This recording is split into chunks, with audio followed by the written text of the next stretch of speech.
Look, we need to have a real talk about the absolute mess that is dating in 2026.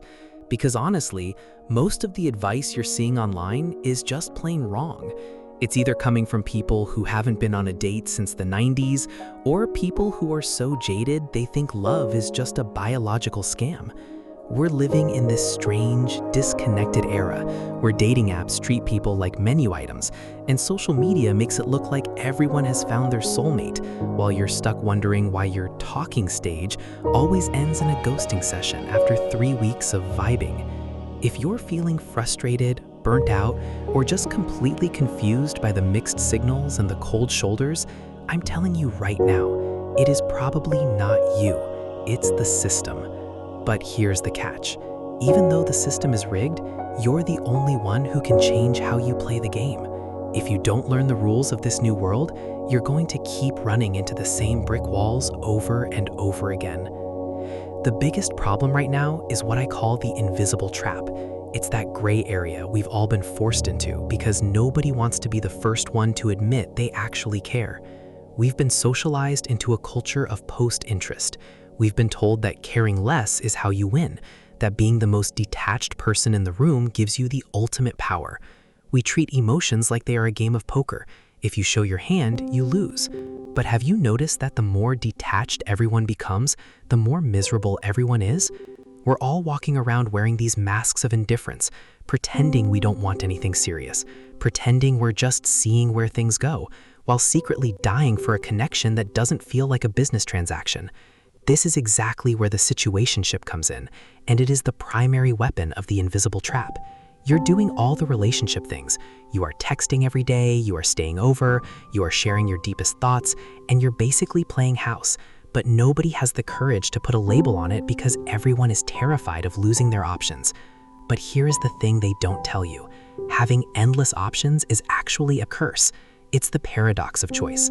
When you have 100 people in your pocket, you never truly see the person standing right in front of you. You start treating humans like software updates, always looking for the next version with fewer bugs, a better interface, or a more exciting aesthetic. And in that process, you become a version of yourself that you don't even recognize.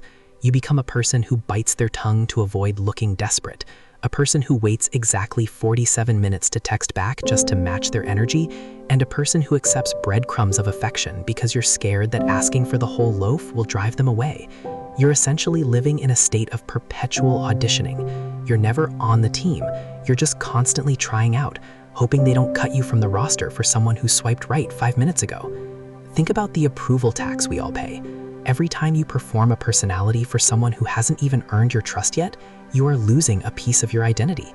You're essentially paying a high price for a seat at a table where you aren't even allowed to be yourself. If you've been one of these loops for months and you're constantly anxious because you don't know where you stand, you aren't winning at the modern dating game. You're just a passenger in someone else's life, waiting for them to decide your worth. Your time is the most valuable thing you own. It's the only thing you can never get more of. And right now, you're letting people spend it for free without giving you anything in return. You're giving out wife and husband benefits on a stranger budget. This trap is designed to keep you in a state of almost a couple, almost happy, almost settled. Because as long as you are almost there, you keep searching, you stay on the apps, you keep scrolling, you keep looking for that hit of dopamine that comes from a new notification. We've been conditioned to crave the hunt more than the actual catch. We've turned people into content. We consume their stories, we like their photos, we analyze their active now status, and we mistake that for intimacy. But intimacy isn't digital. Intimacy is the uncomfortable, messy, beautiful reality of being known by someone else, flaws and all. And the invisible trap makes sure you never get close enough to see the flaws, which means you never get close enough to feel the love. We've created a generation of emotional economists. We are constantly calculating the ROI, return on investment, of every text, every date, and every vulnerability.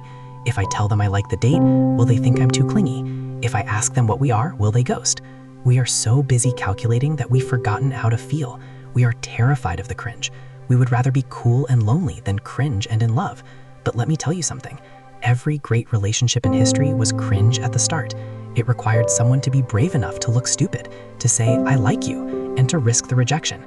The invisible trap tells you that the person who cares less has the power. And maybe they do. but the person who cares more is the only one who actually gets to live. But it's not just about who you're dating, it's about the silent influence you aren't even noticing. Most of us think we're making our own choices based on our own preferences or types, but we're actually being steered by something much darker.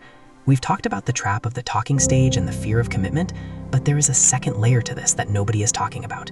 There is a reason why you keep picking the same type of person who treats you the same way. There is a reason why your phone feels like a weight in your pocket. We've entered an era of algorithm dating, where your dopamine levels are being managed by a specific psychological glitch that the apps are using to keep you single on purpose. Think about it logically. If you find the one, the app loses a customer. Their business model isn't built on your happiness, it's built on your engagement. They don't want you to find love. They want you to stay in the invisible trap forever.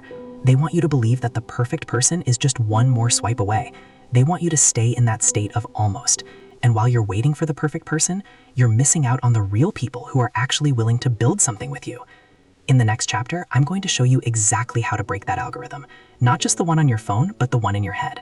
I'm going to explain why your type is actually your biggest enemy, and how a concept called the digital shadow is sabotaging your attraction before you even meet for coffee. You think you know why you like who you like, but I'm going to prove that you've been programmed to chase the very thing that makes you miserable. We're going to talk about the 3-date wall, the secret reason why people ghost when things get too real, and the one question you can ask that will immediately tell you if someone is worth your time or just another trap. If you want to stop being a customer and start being a partner, you need to understand what's happening behind the screen. Stick around for chapter 2, because we're going to dive into the psychology of the swipe, and I'll show you how to finally exit the invisible trap for good. If you thought this was deep, you aren't ready for what comes next. See you in chapter 2.